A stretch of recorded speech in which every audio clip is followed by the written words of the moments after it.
하나님의 영광이 살립니다라는 제목을 가지고 오늘 함께 하나님의 말씀의 은혜를 함께 나누고자 합니다. 에스겔 세 번째 시간입니다. 에스겔 세 번째. 첫 번째 혹시 우리가 기억나십니까? 첫 번째 설교 시간 제목이 파수꾼의 음성, 그죠? 음성에 대한 말씀.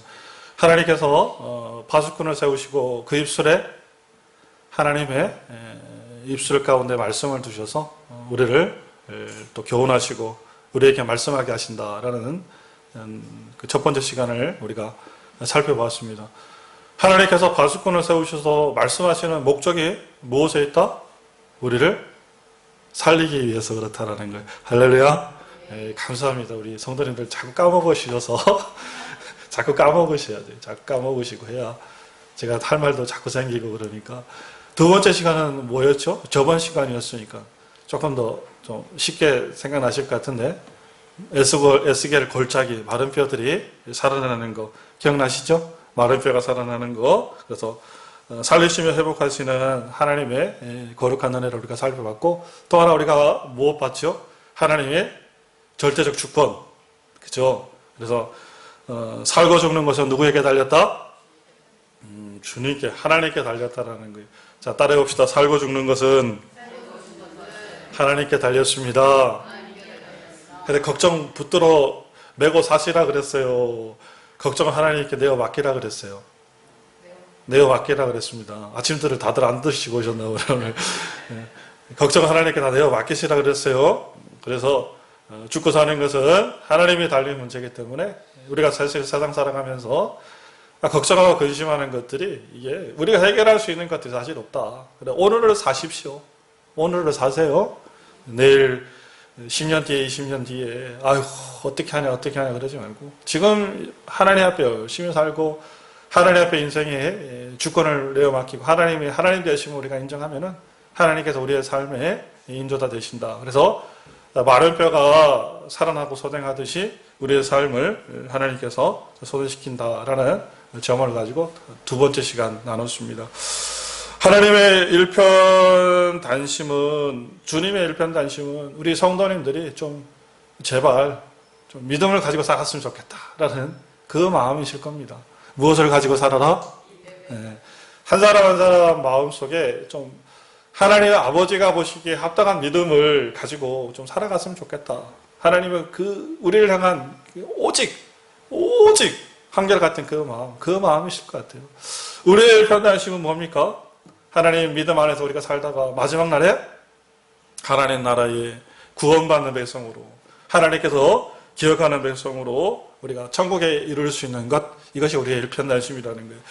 열심히 교회 나오고 신앙생활하고 충성하고 했지만은 마지막 때 진짜 주님께서 너 누구냐 물으면은 이거 참 이거보다 더 난감한 게 없다라고 얘기를 했어요. 그래서 우리의 소원은, 나의 소원은 하나님께서 좀 기억하시는 건목사가 됐으면 좋겠다. 기억하시는 우리 정음교회 성도님이 됐으면 좋겠다. 그리고 하나님의 그 일편단심의 마음은 좀 내 백성이 주 안에서 믿음 안에서 좀 살았으면 좋겠다. 라는 것이 서로 간의 그런 마음의 중심이 아닌가 생각을 합니다. 한마디로 얘기해가지고 이 모든 것들이 주 안에서 사는 것이에요. 제가 첫째 시간에도 말씀드리고 둘째 시간에도 말씀드리고 주 안에서 좀 살아나는 그런 믿음의 백성들이 되어라. 그래서 하나님 보시기에 정말 온전한 그런 신앙과 믿음의 결과와 열매로 인생을 살아가라. 이것이 하나님이 원하시고 또 우리가 원하는 그런 삶의 길이 아닌가라는 생각을 합니다. 근데 이스라엘 백성들이 어떻게 합니까? 이스라엘 백성들이 하나님의 뜻대로 살아갑니까?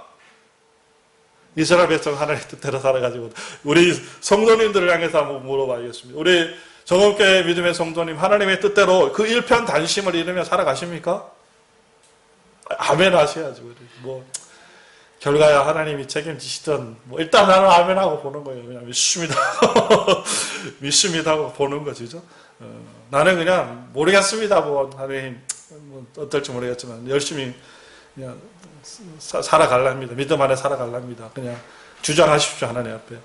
근데 어쨌든 이스라엘 백성들이 그랬다라는 거예요. 여러분들이 지금 고개를 이렇게 흔들었던 것처럼 이스라엘 백성들도 자신이 없었어. 사실 성경의 말씀에 보면은 또 그렇게 행동하는 경우들이 너무나 많이 있었습니다. 그래서 하나님의 뜻을 거스르고 살지 못하고 망하게 되었다라는 거예요. 그래서 에스겔서가 그것을 말씀하고 있다라는 거예요. 에스겔서에 보면은 주의 백성들이 망하게 되어집니다. 멸망하게 되어져요. 언제 멸망하게 되어지냐면은 하나님의 영광이 성전을 떠나갈 때, 하나님의 영광이 성전을 떠나가는 그 순간에 이스라엘 백성들이 완전히 그냥 패망하게 되어집니다. 그래서 우리가 에스겔 9장 10장의 내용을 보면은요, 그 내용의 말씀들이 잘 기록이 되어져 있습니다. 타락한 이스라엘 백성을 향해서 하나님은 더 이상 이스라엘의 성전에 머물지 아니하십니다. 성전을 떠나가 버려요. 성전을 어떻게 하신다? 떠나가 버려요. 그게 9장 10장 말씀 속에, 에스겔 9장 10장 말씀 속에 기록되어져 있습니다. 그래서 9장 말씀 속에 기록되어져 있는 말씀이 하나님의 영광이 성전에 지성소에 머물러 있다가 10장 말씀으로 넘어가면은 성전 문지막으로 빠져요. 하나님의 영광의 강체가. 그러니까 교회 안에 있다가 저기 밖으로 나가시는 것이 누구의 눈에 보이냐면은 에스겔의 눈에 보이는 거예요. 그리고 성전 문지방으로 나갔다가 성전 문지방에서 또 어디로 올라가냐면은 하늘로 이렇게 올라가 버리는 모습이 에스겔의 눈에 선명하게 보여지고 있다라는 거예요. 그래서 하나님께서 에스겔을 통해 가지고 지금 하나님의 영광이 성전에 거하지 않고 그 예루살렘 성전을 떠나가고 있다라는 것을 보여주고 있다라는 겁니다. 결과적으로 하나님의 영광이 그 예루살렘 성전을 떠나게 되어지니까 무슨 일이 되어집니까? 성전이 파괴되어지는 거예요. 그래서 성전이 파괴되어지고요. 남유다가 바벨론에서 우리 계속 봤었죠? 바벨론에 의해서 멸망하게 되어지고 70년 동안 포로 생활을 그들이 하게 되었습니다. 요즘 시대로 표현하면은 그거를 젊은 애들이 뭐라고 얘기하시는지 아십니까? 완전히 망했다. 그걸 뭐라고 얘기하는지 알아요? 폭망했다 그래요. 폭삭망했다고. 진짜 하나님의 성전이 하나님의 영광이 예루살렘 성전을 떠나가 버리니까 이스라엘이, 주의 백성들이, 주의 나라가 그냥 완전히 폭삭망해버렸습니다. 70년 포로 생활, 예루살렘 성전의 파괴, 그리고 이스라엘 백성들이 3차에 걸쳐가지고 바벨론으로 붙들려가게 되어지는 그 일들을 겪게 되었다라는 거예요. 무엇이 떠나가니까? 하나님의 영광이 어디에서? 주의 성전에서 떠나가 버리니까. 근데 반면에 여러분, 오늘 읽었던 본문의 말씀은 43장, 오늘 읽었던 본문의 말씀은 뭔지 아십니까? 오늘 읽었던 본문의 말씀은 어떤 내용이었어요? 하나님의 영광이 다시, 할렐루야. 우리가 보신 그대로요. 하나님의 영광이 다시 하나님의 성전으로 돌아오시고 있는 장면의 말씀이 에스겔 43장 말씀 속에 기록되어져 있습니다. 이걸 가지고 여러분 왕의 기한이라고 그래요. 왕의 기한. 에스겔 43장 4절 말씀에 보니까 동쪽 문을 향해 가지고 성전으로 하나님의 영광이 들어가죠. 그리고 43장 5절 말씀에 보니까 들어간 그 영광이 어떻게 해요? 성전에 가득하게 되었다라는 거예요. 할렐루야. 43장 말씀을 통해 가지고 9장 10장에서 떠나갔던 그 하나님의 영광이 오랜 세월 이후에 다시 예루살렘 성전으로 하나님께서 다시 이제 이스라엘 백성들이 어느 정도 하나님의 그 계획 가운데 연단받고 훈련 받은 다음에 하나님의 영광이 예루살렘 성전으로 들어오고 나서 다시 이스라엘 백성들이 회복되어집니다. 그래서 포로로 붙들려갔던 이스라엘 백성들이 9만 5천 명들이 포로 기한을 통해 다시 예루살렘으로 돌아오게 되어져요. 그리고 1차 기한 때 무슨 일이 이루어집니까? 무너졌던 성전이 재건되어집니다. 그리고 2차 기간 때 어떤 일들이 이루어져요? 신앙 회복들이 막 일어나요. 우리가 이제 하나님 뜻대로 살자. 하나님 은혜대로 진짜 한번 잘 살아보자. 막 신앙 부흥운동이 막 일어나요. 우리나라 평양 대부흥운동처럼 막 부흥운동이 일어나는 거예요. 그리고 3차 기한 때 무슨 일이 있습니까? 성벽이 재건되어지는. 자, 무엇이 되어지니까? 하나님의 영광이, 그렇죠. 하나님의 영광이 성전에 들어오게 되어지니까 그런 일들이 회복의 역사가 이루어졌다는 겁니다. 자, 무엇을 말씀하고 있습니까? 딱 어느 정도 이제 결과가 잡히죠? 하나님의 영광이 떠난 자리는 어떤 자리라는 거예요? 패망, 사망의 자리라는 거예요. 하나님의 영광이 돌아온 자리, 하나님의 영광이 있는 자리는 어떤 자리라는 겁니까? 은혜와 재건의 역사가 이루어지는 자리라는 거예요. 할렐루야. 그러면은 결론 하나에 딱 나오네, 그죠? 우리는 최종적으로 뭐를 해야 된다는 거예요? 주님을 모셔드려야 된다는 거예요. 살기 위해서는 따라해 봅시다. 살기 위해 좀 힘있게 좀 살기 위해 주님의 영광이 들어와야 한다. 아멘. 살기 위해서 주님의 영광이 들어와야 된다는 거예요. 여러분, 주님을 모셔드리고 붙들 수 있는 은혜가 있으시기 바랍니다. 오랫동안 제가 알고 있는 한 권사님이 계세요. 오랫동안 지속적으로 오랜 교제를 하고 했던 권사님인데, 이 참 집안이 참 어려워요. 집안이 뭐가 어려우냐면 이 남편이 속을 그렇게 썩여요. 남편이 속을 그렇게 썩일 수가 없어. 그냥 뭐 한다고 망해먹고 또 어디 가가지고 또 딴짓하고, 뭐 딴짓 아시죠? 대충 뭐 하여튼 나쁜 짓, 상습적으로, 아주 상습적으로. 애들도 또 시원찮아. 애들도. 그래서 내가 그 권사님 보면은 어떻게 사나 싶어요. 어떻게 저렇게 꿋꿋하게 사나 싶어. 궁금해. 나 같으면 벌써 그냥 뚜껑이 열려도 한참 열렸을 것 같아. 권사님한테 물어봐. 권사님 어떻게 그렇게 대단하시다고, 어떻게 사십니까? 어떻게 그렇게 맨날 이렇게 힘들고 어려운데, 남편이 그러면 자식이라도 그래야 되는데 자식도 그러고 남편도 그렇고 그 힘든 상황 속에서 어떻게 사십니까? 그랬더니 권사님이 그러더라고요. 자기한테는 남편도 물론 소중하고 자녀도 소중하지만 자기는 남편과 자녀를 붙들고 살지 않는데, 그러면서 하시는 말씀, 저는 하나님 붙들어요 그러더라고. 근데 그 하나님 붙들어요 하는 그 말이 우리가 그냥 가볍게 하는 그 토크 있잖아요. 그런 얘기가 아니라 진짜 진심에서, 그게 진정성이라 그래야 됩니까? 마음에서부터 막 이게. 그러니까요, 기도를 얼마나 하는지 몰라요. 맨날 주님 앞에 나가서 주님 살려주십시오, 마음을 붙들어 주십시오, 그렇게 기도를 해요. 그래가지고 애들이, 그게 참 기적이에요, 기적. 그 속썩이고 그 탈 많고 문제 많았는데요, 이야, 자리를 다 잡아요. 애들이 제자리를 돌아오고, 방황하던 애들이 제자리를 돌아오고요, 시집장가를 가고, 남편이 얼마나 지금 잘하나 몰라요. 얼마나 잘하나.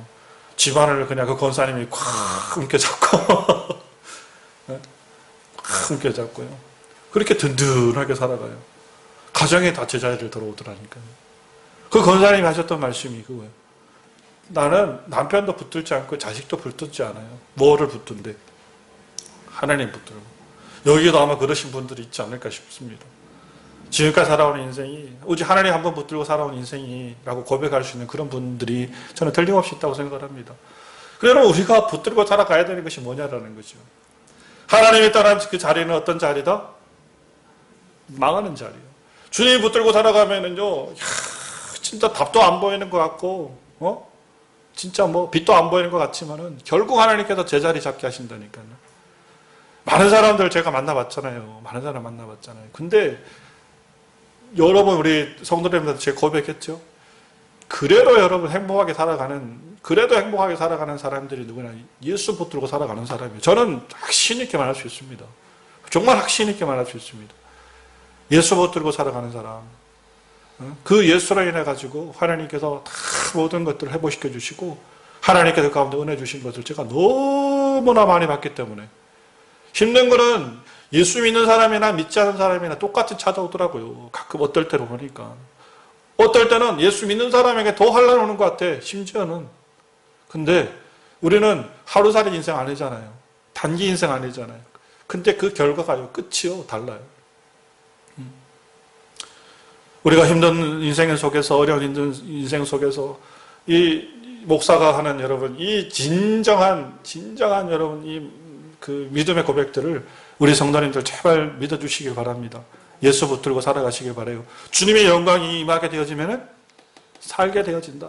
주님의 영광이 떠나는 그 자리는 어떤 자리다? 패망의 자리다. 사사시대가 있습니다. 마지막 사사라고 불리는 엘리 제사장이 있습니다. 엘리 제사장의 두 아들 홈리와 비나스가요, 얼마나 개망난인지 몰라. 이 홈리와 비나스, 하나님의 성전에서 예배를 다 망쳤어. 하나님의 예배를 너무 멸시무시쳤는데, 그러니까 하나님의 성전에서 그 거룩함이 있겠습니까? 온 이스라엘 백성들이 다 타락한 시대. 그래도 그 시대를 영적 불임의 시대라고 불러요. 영적 암흑의 시대라고, 하나님께서 말씀하지 않는 시대라고 불러요. 그 사사 마지막 시대에서 엘리 제사장의 그 시대를. 그때 블레셋과의 전쟁이 터졌습니다. 블레셋과 전쟁이 터져서 전쟁하러 이스라엘 백성이 나갔는데 완전히 망해버려요. 이스라엘 백성들이 패해요. 1차 전쟁에서 패하게 돼요. 지금. 그러니까 이스라엘 백성들이 뭐를 떠오르냐면 하나님의 법궤를 떠오르게 돼요. 하나님의 법궤를 들고 나가면 하나님께서 전쟁에서 함께 하심으로 이기시게 하셨거든요. 왜 전쟁마다? 그러니까 그게 생각이 나서 하나님의 법궤를 빨리 모셔와라. 그래서 전쟁을 나갔어요. 그런데 아니나 다를까 뭐예요? 또 패해버려. 거기서 이스라엘 백성들이 다 죽고 홈리와 비나스 두 아들이 그냥 적장의 손에다 다 죽어버려요. 법궤를 들고 나가면 뭐합니까? 그 안에 뭐가 없는데? 하나님의 영광이 없는데. 껍데기 들고 나가면 뭐예요? 여러분 성경 우리 성도님 이거 품고 다니면 뭐합니까? 이 안에 말씀이 내 안에 없는데. 말씀 없으면 소용없어요. 아이고 우리 옛날에 어르신 보니까 머리가 아프다고 이거 베고 주무시더라고. 머리 자고 나면 괜찮다고. 소용없습니다. 베고 자고 뭐합니까? 베고 자면 이 안에 있는 하나님의 말씀이 살아있는 말씀이 내 안에 들어와가지고 이 말씀이 역사하는 것이죠. 법궤 들고 나가면 뭐합니까? 뭐가 없는데? 믿음이 없는데. 그래서 엘리 제사장이 전쟁에서 이스라엘 백성들이 패하고 두 아들이 죽고 하나님의 법궤가 그냥 빼앗겼다는 말씀을 듣고 진짜 기절초풍으로 하는 거예요. 기절초풍. 뒤로 성경의 말씀이니까 뒤로 자빠져가지고 참 끝이 하나님의 여러분 이 제사장이 이렇게 돼서 되겠습니까? 마지막에 목뼈가 부러져버려. 목뼈가 부러져. 몸이 비대하여서 성경 말씀 그렇게 기록하고 있어요. 놀래가지고 근데 뒤로 자빠져가지고 목뼈가 부러져 죽어버려요. 왜요? 하나님의 영광이 떠났잖아요. 하나님의 영광이. 근데 그 하나님이 떠났던 조금 빼앗겼던 법궤가 언제 돌아오는지 아십니까? 다시 다윗 왕 때 돌아와요. 다윗 왕 때. 다윗 왕이 통일 왕국을 이뤄요. 통일 왕국. 사울 왕을 하나님께서 저지하시고 나눠져 있던 각 지역에 있는 그 민족들 하나님께서 다 다윗의 손에 주셔서 다윗 왕이 통일 왕국을 이룹니다. 통일 왕국을 이루고 나서 다윗 왕이 가장 먼저 했던 게 뭔지 아세요? 법궤를 모셔오는 거예요. 다윗 성으로 법궤를 모시고 오는 거예요. 그러니까 다윗 왕의 번성과 부흥이 단순히 그냥 되어 것이 아니에요. 법궤와 하나님의 영광과 굉장히 밀접한 관계를 가지고 있다는 거예요. 자, 다시요. 제가 지금 계속 이 말씀하는 이유, 여러분 아시겠죠? 우리 성도님 아시겠죠? 왜 제가 권목사가 자꾸 이 얘기를 합니까? 하나님의 영광이 떠난 자리는 패망의 자리다. 죽는 자리다라는 거예요. 하나님의 영광이 있는 자리가 어떤 자리라는 거예요? 생명의 자리라는 거예요. 하나님의 영광이 우리 안에 들어와야 돼요. 우리 정음교회요? 하나님의 영광이 우리 정음교회에 임하게 되어지면요, 까짓것 할 것도 없어요. 우리가 기도하기는 무엇을 기도해요? 하나님의 영광이 우리 정음교회에 임할 수 있도록 은혜를 베풀어 주시옵소서. 하나님의 영광이 우리 정음교회에 들어오기 위해서 여러분 가장 중요한 게 뭔지 아십니까? 우리 성도님 뭔지 아세요? 하나님의 영광을 모신 사람이 그죠? 이 내 안에 누구의 하나님의 영광을 모시고 우리 정음교회에 들어오면은 이 정음교회는 자연스럽게 뭐가 되어지는 거예요? 하나님의 영광으로 가득 찬 교회가 되어지는 거예요. 권목사의 마음속에 무엇이 가득하고 주님의 영광이 가득하고 우리 성도님 한 사람 한 사람의 심령 속에 믿음이 가득하셔야 돼요. 그러면 우리 이 정음교회는 그냥 하나님의 영광으로 가득 찬 교회가 되어지는 겁니다. 그러면 뭐가 일어난다는 거예요? 사는 역사가 있다니까요. 사는 역사가. 할렐루야. 사는 역사가 있다니까요. 근심 걱정의 문제가 아니라 슬픔과 외로운 인생의 그런 고백이 아니라 사는 역사가 있다니까요. 내 안에 기쁨이 반짝반짝이라니까요. 반짝반짝. 주님의 영광이 우리 귀한 성도님들 위해 임하시길 바랍니다. 이게 사는 역사예요. 사는 역사. 에스겔 47장 말씀해 보니까요, 하나님의 영광이 이 성전에 머물러서요, 이 성전에서부터 물이 흘러 넘칩니다. 밖으로. 물이 흘러 넘치는데 그것을 생명수라 그래요. 근데 생명수 물이 흘러 넘치는 곳곳마다 어떤 역사가 일어나요? 생명의 역사가 일어나요. 사는 역사가 일어나요. 에스겔 47장 우리 그 1절 이하로 말씀 속에 기록되어져 있죠. 물이 흐르고 있습니다. 7절 말씀 속에 강 좌우편에 나무가 심히, 왜 강 좌우편에 나무가 심히 많을까요? 생명수 물이 있으니까. 그죠? 그리고 8절 말씀에 보니까 바다로 그 물이 흘러 들어가니까 무엇이 살아나고? 바다가 살아나고, 바다가 살아나요. 바다가. 죽어있던 바다가. 이 세상이 살아난다 이 말이에요. 이 세상이.